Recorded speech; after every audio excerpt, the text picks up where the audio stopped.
प्रिय बच्चों, नमस्कार। आज हम 10वीं कक्षा का 13वां पाठ कर रहे हैं। इस पाठ का नाम है मैं और मेरा देश। यह एक निबंध है जिसे लिखा है श्री कन्हैया लाल मिश्र प्रभाकर जी ने। आइए पहले इसका सार करते हैं, उसके पश्चात इसके प्रश्नोत्तर आपको समझाए जाएंगे। तो पेश है श्री कन्हैया लाल मिश्र प्रभाकर जी द्वारा लिखित निबंध मैं और मेरा देश। इस लेख में लेखक ने एक गुलाम और स्वतंत्र देश का अंतर स्पष्ट करते हुए यह बताना चाहा है कि एक नागरिक के रूप में यहाँ हमारे अधिकार हैं, वहीं हमारे कुछ कर्तव्य भी हैं। लेखक लिखते हैं कि यदि एक देश गुलाम हो तो उसके देशवासियों को भी कहीं आदर नहीं मिलता। इस बात का पता उन्हें लाला लाजपत राय के अनुभव और कथन से लगा। लाला लाजपत राय जी ने कहा था कि मैं अमेरिका गया, इंग्लैंड गया, फ्रांस गया और संसार के अन्य देशों में भी घूमा, पर यहां भी मैं गया, भारत की गुलामी का कलंक मेरे माथे पर लगा रहा। आगे लेखक युद्ध में लड़ने वालों से लेकर किसान, युद्ध में जय बोलने वाले हर एक की महत्ता बताते हुए कहते हैं कि एक साधारण से साधारण नागरिक अपने देश के लिए बहुत कुछ कर सकता है। उसके लिए उन्होंने 2 उदाहरणें भी दी। पहली कि एक बार स्वामी राम तीर्थ जापान में गए, तब उनका भोजन फल ही था, परंतु उन्हें कहीं से फल नहीं मिले और उनके मुख से निकल गया कि जापान में कोई अच्छे फल ही नहीं हैं। यह बात किसी जापानी युवक ने सुन ली और उसने फलों का टोकरा स्वामी जी को भेंट किया। स्वामी जी के बार बार मूल्य पूछने पर युवक ने कहा कि इसका मूल्य यह है कि आप अपने देश में जाकर किसी से यह मत कहिएगा कि जापान में अच्छे फल नहीं मिलते। इस तरह एक युवक ने अपने देश का गौरव बढ़ाया। दूसरी उदाहरण लेखक ने किसी देश के युवक की दी है जिसने जापानी पुस्तकालय से किसी पुस्तक में से कुछ दुर्लभ चित्र निकाल लिए थे। ऐसा करते हुए उसे किसी ने देख लिया था और उसकी शिकायत कर दी थी। इसके पश्चात पुस्तकालय के बाहर बोर्ड पर लिख दिया गया कि उस देश का कोई भी निवासी उस पुस्तकालय में प्रवेश नहीं कर सकता। इस प्रकार हर एक नागरिक से उसके देश का गौरव और हीनता जुड़ी हुई है। आगे लेखक ने बताया कि महत्ता किसी काम की विशालता में नहीं, उस काम को करने की भावना में होती है। इस बात की स्पष्टता उन्होंने कमाल पाशा की उदाहरण देकर दी है। कमाल पाशा जो तुर्की के राष्ट्रपति थे, उनकी वर्षगांठ के समय एक बूढ़ा किसान 30 मील दूर पैदल चलकर उनके लिए मिट्टी की हंडिया में पांव भर शहद लाया था। कमाल पाशा ने हांडी में से 2 उंगलियां शहद की चाटी, तीसरी उंगली शहद भर कर उन्होंने किसान के मुंह में डाल दी और उस उपहार को सर्वोत्तम उपहार बताया। इसके अलावा कमाल पाशा ने शाही कार में शाही सम्मान के साथ उसे उसके घर भी पहुंचाया। इसी प्रकार एक किसान ने रंगीन सूतलियों से बनी एक खाट पंडित जवाहरलाल नेहरू को भेंट की और पंडित नेहरू ने अपने हस्ताक्षर करके अपना एक फोटो देकर उसे सम्मानित किया। इस प्रकार उदाहरण देकर समझाते हुए लेखक कहते हैं कि हम जो भी काम करें वे देश के अनुकूल हो। हमें अपने देश के गौरव को बढ़ाना चाहिए। हमें देश में सफाई का ध्यान रखना चाहिए, मत देना चाहिए, इत्यादि अपने कर्तव्यों की पालना करनी चाहिए। तो इस प्रकार श्री कन्हैयालाल मिश्र प्रभाकर जी का यह निबंध हमें बहुत ही अच्छी शिक्षा देता है कि हमें अपने देश को दिल से प्रेम करना चाहिए और उसके गौरव को ऊंचा से ऊंचा उठाने का प्रयत्न करना चाहिए। बच्चों, अब हम इसके प्रश्न उत्तर आपको समझाते हैं। क भाग विषय बोध। इसका पहला प्रश्न है जिसके उत्तर हमने एक या दो पंक्तियों में देने हैं। इसके लिए जो पहला प्रश्न है, लेखक को अपनी पूर्णता का बोध कब हुआ? उत्तर लिखेंगे बच्चों, जब लेखक ने यह समझा कि उसे अपने लिए बहुतों की जरूरत पड़ती है और वह भी बहुतों की जरूरत पूरी करता है, तब उसे अपनी पूर्णता का बोध हुआ। अगला प्रश्न, मानसिक भूकंप से क्या अभिप्राय है? अभिप्राय का अर्थ होता है इसका क्या मतलब है, इससे आप क्या समझते हैं? तो इसका उत्तर लिखेंगे, मानसिक भूकंप का अभिप्राय है मानसिक विचारों और विश्वासों में हलचल उत्पन्न होना। तीसरा प्रश्न है, किस तेजस्वी पुरुष के अनुभव ने लेखक को हिला दिया? उत्तर, पंजाब केसरी लाला लाजपत राय जी के अनुभव ने लेखक को हिला दिया। चौथा प्रश्न, लेखक ने मनुष्य के लिए संसार के सारे उपहार और साधनों को व्यर्थ क्यों कहा? उत्तर, लेखक के अनुसार मनुष्य के लिए संसार के सारे उपहार और साधन व्यर्थ हो जाते हैं जब उसका देश गुलाम होता है। अगला प्रश्न, युद्ध में जय बोलने वालों का क्या महत्व है?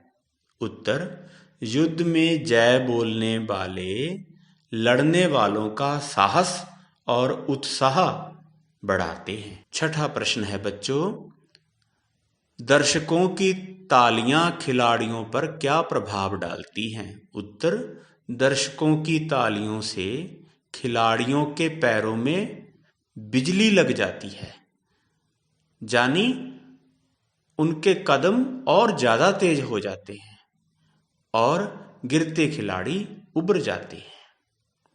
अगला प्रश्न, जापान के स्टेशन पर स्वामी रामतीर्थ क्या ढूंढ रहे थे? उत्तर, जापान के स्टेशन पर स्वामी रामतीर्थ फल ढूंढ रहे थे। अगला प्रश्न, कमाल पाशा कौन थे? उत्तर, कमाल पाशा तुर्की के राष्ट्रपति थे। नौवां प्रश्न, बूढ़े किसान ने कमाल पाशा को क्या उपहार दिया? उत्तर, बूढ़े किसान ने कमाल पाशा को मिट्टी की छोटी सी हांडी में पाव भर शहद उपहार में दिया। अगला प्रश्न, किसान ने पंडित जवाहरलाल नेहरू को क्या उपहार दिया? उत्तर, किसान ने पंडित जवाहरलाल नेहरू को रंगीन सूतलियों से बनी एक खाट दी। खाट का क्या अर्थ होता है? जो पंजाबी में हमें जिसको मंजी बोलते हैं, मंजा बोलते हैं, उसको कहते हैं खाट। 11वां प्रश्न है, लेखक के अनुसार हमारे देश में किन दो बातों की आवश्यकता है? उत्तर, आवश्यकता का अर्थ होता है जरूरत। इसका उत्तर है,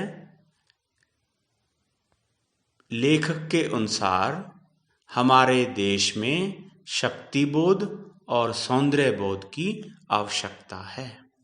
अगला प्रश्न, शल्य कौन था? उत्तर, शल्य महाबली कर्ण का सारथी था। सारथी का क्या अर्थ होता है बच्चों? जो रथ को चलाता है, जो घोड़ों से बंधे हुए रथ को चलाता है उसको सारथी बोलते हैं। जो शल्य था वह महाबली कर्ण का सारथी था।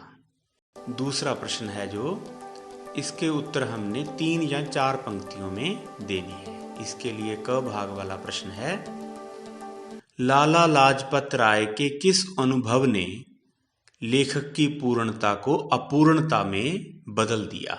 उत्तर, लाला लाजपत राय जी संसार के अनेक देशों को घूमने के बाद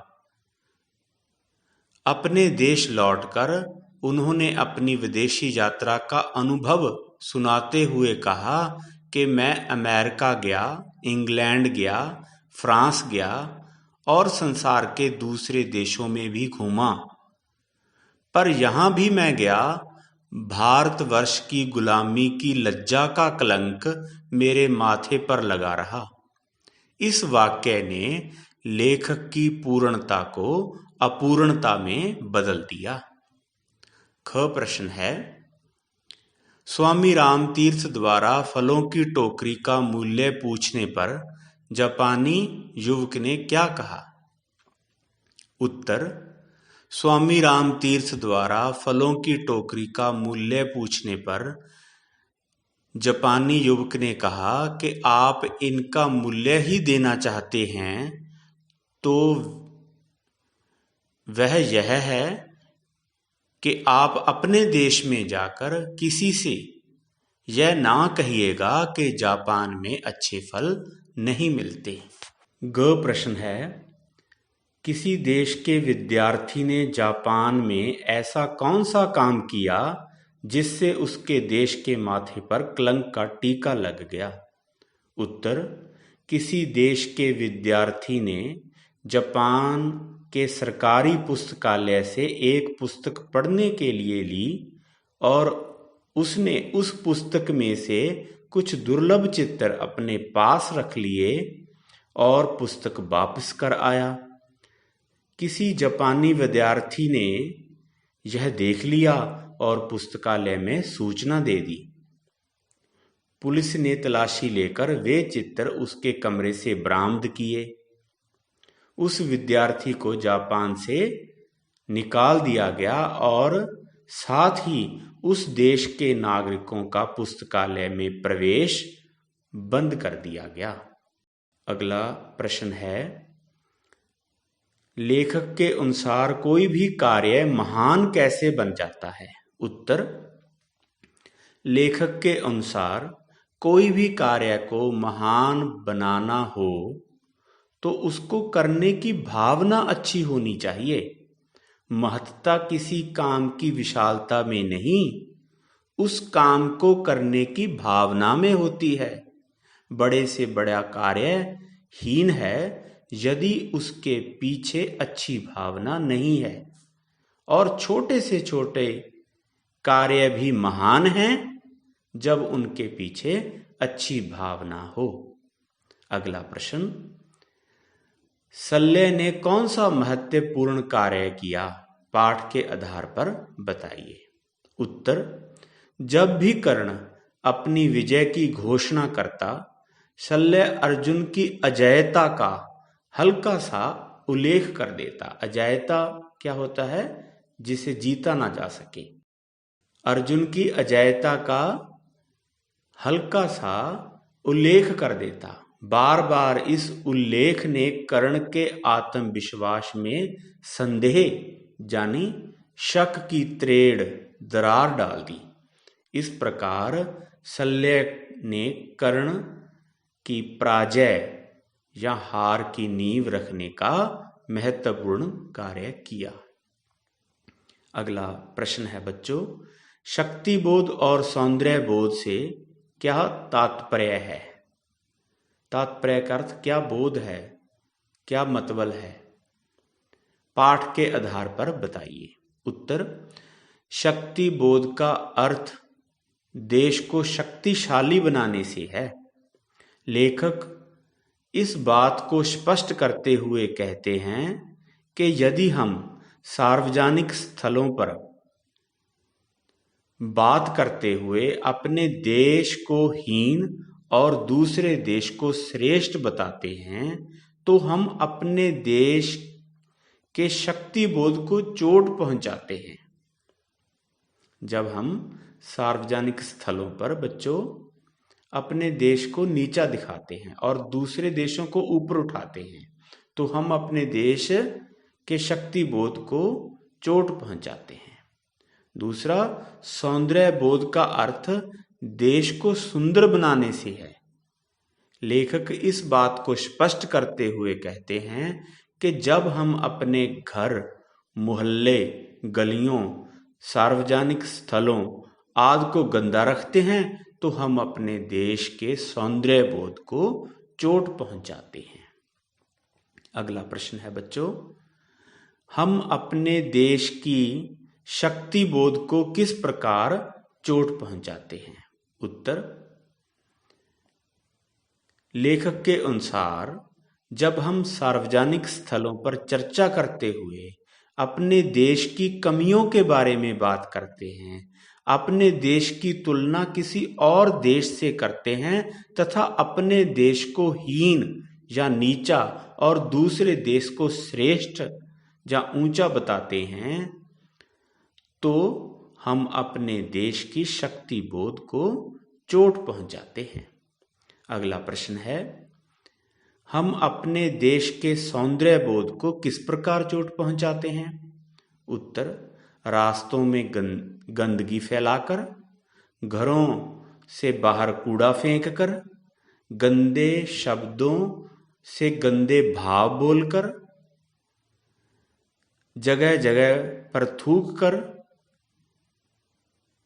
निमंत्रित होने पर समय से लेट पहुंचकर और वचन देकर सही समय पर ना मिलने पर हम अपने देश के सौंदर्य बोध को चोट पहुंचाते हैं। सौंदर्य बोध हमारे मन मस्तिष्क के साथ साथ सोच पर भी आधारित होता है। अगला प्रश्न है, देश की उच्चता और हीनता की कसौटी क्या है? उत्तर, देश की उच्चता या हीनता की कसौटी चुनाव है।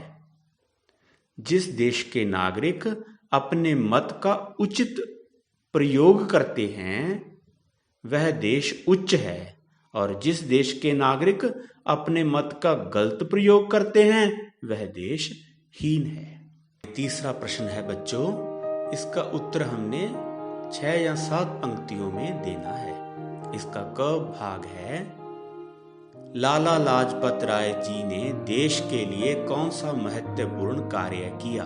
निबंध के आधार पर उत्तर दीजिए। उत्तर, लाला लाजपत राय ने भारत की पराधीनता, गुलामी के दिनों में बहुत महत्वपूर्ण कार्य किए। उन्होंने अपने लेखों और भाषणों के द्वारा भारतीयों में गुलामी के विरुद्ध लड़ने के लिए जोश भरा।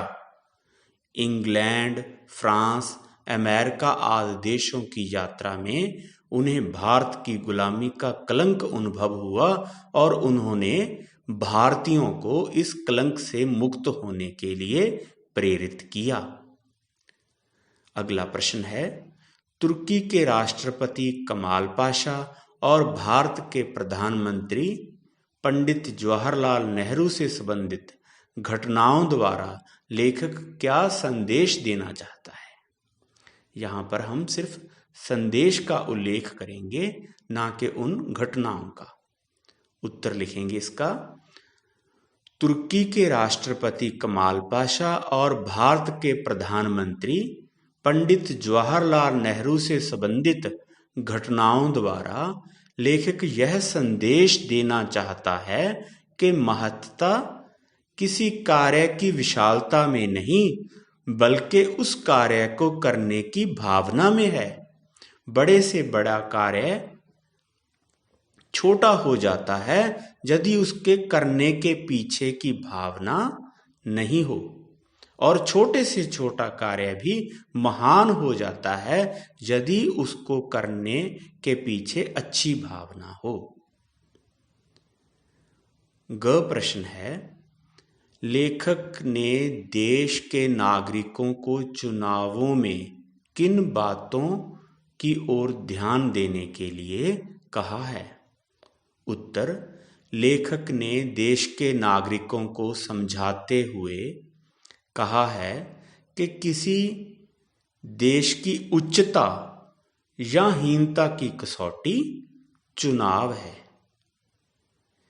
देश के प्रत्येक नागरिक को अपने मताधिकार का सही रूप से प्रयोग करना चाहिए। हमें व्यक्ति के गुण दोषों का विचार कर ही मतदान करना चाहिए। किसी प्रकार के लालच में आकर मतदान नहीं करना चाहिए। तो ये हमारे प्रश्न उत्तर थे। अब ख भाग है भाषा बोध का। इसमें पहला है भाववाचक संज्ञा बनाइए। भाववाचक संज्ञा बनाइए। तो ये हमारे प्रश्न थे। अब भाषा बोध आ गया। ख भाग इसका पहला है भाववाचक संज्ञा बनाइए।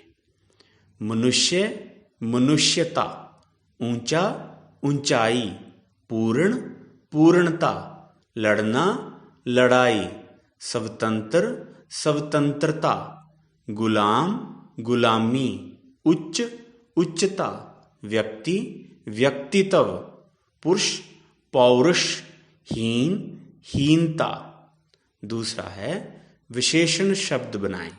नगर नागरिक, राष्ट्र राष्ट्रीय, संसार सांसारिक, भारत भारतीय, संस्कृति सांस्कृतिक, दया दयालु, परिवार पारिवारिक, घर घरेलू।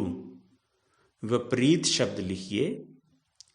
ज्ञान अज्ञान, लाभ हानि, अंधकार उजाला, सफल असफल, जीवन मृत्यु, पराजय विजय, साधारण असाधारण, पक्ष विपक्ष, स्वतंत्र परतंत्र, सम्मान अपमान। तो प्यारे बच्चों, ये थे हमारे आज के निबंध के प्रश्नोत्तर और भाषा बोध के प्रश्न। निबंध का नाम था मैं और मेरा देश, जिसे लिखा था श्री कन्हैयालाल मिश्र प्रभाकर जी ने। आशा करते हैं कि आपने इसे भली भांत से समझ लिया। अब इसे अपनी कापियों में नोट कर सकते हैं। अपने कीमती सुझाव हमें कमेंट्स बॉक्स में जरूर ही लिखकर भेजें। धन्यवाद।